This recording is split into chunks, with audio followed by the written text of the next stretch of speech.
જય શ્રી કૃષ્ણ, જય ચેહરમાં. હું છું ગીતાબેન એચ દેસાઈ. ચેહર કિચનમાં આપનું સ્વાગત કરું છું. આજે આપણે બનાવીશું ભરેલા ભીંડાનું શાક. જો તમે જોઈ શકો છો, આપણે ભરેલા ભીંડાનું શાક બનાવવા માટે આપણે અહીંયા 250 ગ્રામ જેટલા ભીંડા લીધા છે. અહીંયા શેકેલો ચણાનો લોટ લીધો છે 2 થી 3 ચમચી. અહીંયા આપણે સિંગદાણા અને તલને રોસ્ટ કરીને રાખ્યા છે. અહીંયા આપણે લસણ લીધું છે, ગરમ મસાલો લીધો છે, શેકેલા જીરાનો પાવડર લીધો છે, કોથમીર લીધી છે, આ છે તેલ અને આ છે આપણા દળેલા મસાલા. જો આપણે આ ભીંડાને ધોઈને રાખ્યા છે. હવે આપણે આને કોટનના કપડાથી સરસ લૂછી લઈશું. આવી રીતે લૂછવાથી એની ઉપર જે આ વ્હાઈટ કલરના કાંટા જે હોય છે એ સરસ રીતે નીકળી જતું હોય છે. આવી રીતે દબાવીને લૂછી લેવાનું. આવી રીતે આપણે કોટનના કપડાથી બધા જ ભીંડાને લૂછી લેશું. જો તમે જોઈ શકો છો, આપણે બધા જ ભીંડાને અહીંયા લૂછી લીધા છે, સરસ રીતે કોરા કરી દીધા છે. હવે આપણે આને કટિંગ કરી લેશું. હવે આ ભીંડાને આપણે કટિંગ કરી લઈએ. જો ભીંડાને આપણે આવી રીતે 2 ભાગ કરી લેવાના છે અને 2 ભાગ કર્યા પછી આપણે આવી રીતે ટુકડા કરી લઈશું બધા જ ભીંડાને.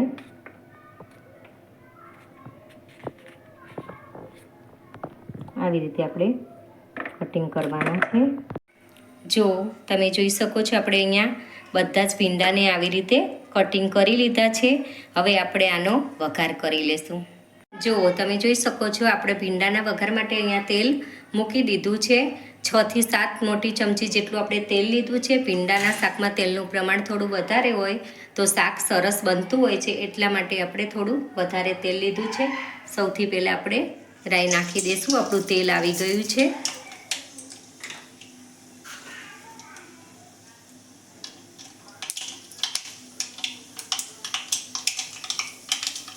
હવે આપણે અડધી ચમચી એમાં જીરું એડ કરીશું. અડધી ચમચી આપણે હિંગ નાખી દઈશું.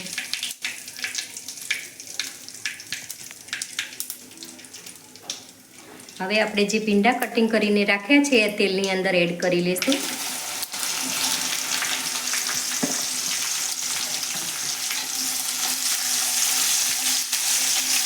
હવે આપણે આને એકવાર મિક્સ કરી લઈશું.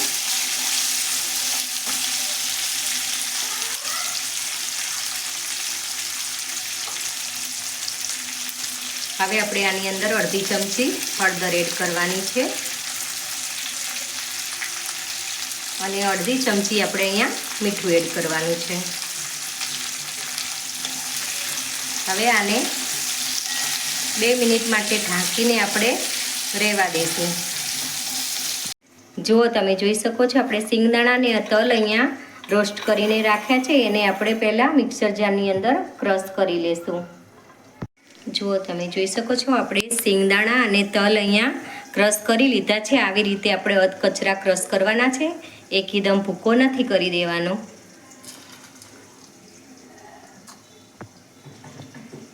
અહીંયા આપણે સિંગદાણા અને તલનો ભૂકો લઈ લીધો છે. હવે આપણે અહીંયા શેકેલો ચણાનો લોટ રાખ્યો છે એ લઈ લેશું. અહીંયા આપણે ગરમ મસાલો છે એ પણ 1 ચમચી આપણે લઈ લઈશું. અહીંયા શેકેલા જીરાનો પાવડર છે એ પણ લઈ લેશું. અહીંયા આપણે સ્વાદ પ્રમાણે મીઠું લેશું, કારણ કે મીઠું આપણે ભીંડા ચડ્યા છે એમાં નાખી દીધું છે, એટલે અહીંયા આપણે સ્વાદ પ્રમાણે લેવાનું છે. અહીંયા આપણે અડધી ચમચી હળદર નાખી દઈશું.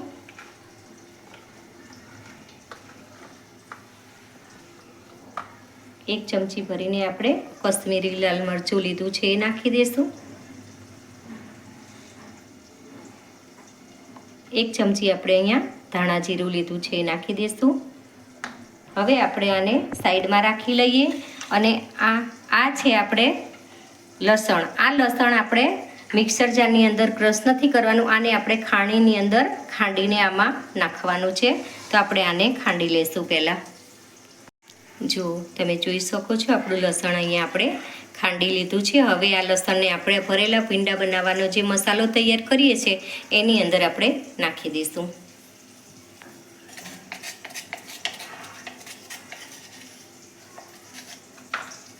આ બધું જ લસણ આપણે અહીંયા લઈ લેવાનું છે, કારણ કે લસણનું પ્રમાણ થોડું વધારે હોય ને તો ભીંડાના શાકમાં ટેસ્ટ સારો આવતો હોય છે. અહીંયા આપણે આ કોથમીર પણ આમાં એડ કરી લઈશું. ઝીણી સમારેલી કોથમીર છે એ અહીંયા લઈ લઈશું. હવે આની અંદર આપણે થોડું તેલ નાખવાનું છે, મોણ જેટલું, 1 ચમચી 1 થી 1.5 ચમચી જેટલું આપણે અહીંયા તેલ લીધું છે. હવે આને આપણે મિક્સ કરી લઈશું.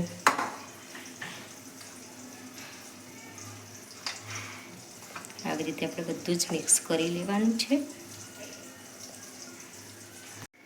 જો તમે જોઈ શકો છો આપણે ભરેલા ભીંડાનો મસાલો અહીંયા તૈયાર કરી લીધો છે અને હવે આપણે આને ભીંડામાં એડ કરી લઈશું.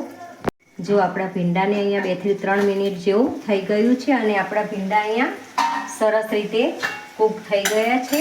હવે આપણે આને જોઈ લઈએ. જો તમે જોઈ શકો છો આપણા ભીંડા અહીંયા સરસ રીતે કૂક થઈ ગયા છે. આવી રીતે દબાવીએ તો જો દબાઈ જાય છે, એટલે આ ભીંડા આપણે અહીંયા કૂક થઈ ગયા છે. હવે આપણે જે બનાવ્યો છે મસાલો એ આપણે આની અંદર એડ કરી લઈએ.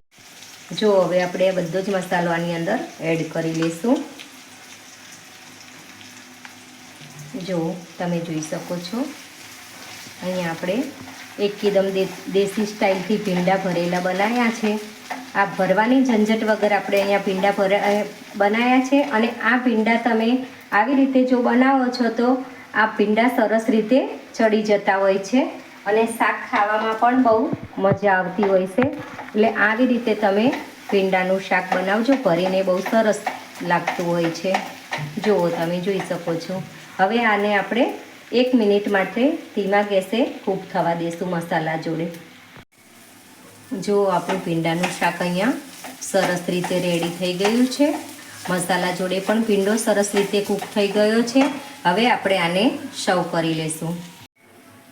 જો તમે જોઈ શકો છો આપણે હવે આ ભીંડાને સર્વ કરી લઈએ. આ ભીંડાનું શાક તમે રોટલી જોડે ખાવ તો પણ સરસ લાગતું હોય છે અને પૂરી જોડે ખાવ તો પણ બહુ મસ્ત લાગતું હોય છે. જો તમે આ રીતથી ભીંડાનું શાક બનાવશો તો અસલ કેવી સ્ટાઇલ છે કે લગ્ન પ્રસંગમાં આવું ભીંડાનું શાક બનતું હોય છે એ જ સ્ટાઇલથી આપણે ભીંડાનું શાક અહીંયા બનાવ્યું છે. જો આપણે હવે કોથમીર સ્પ્રિંગ કરી લઈશું અહીંયા.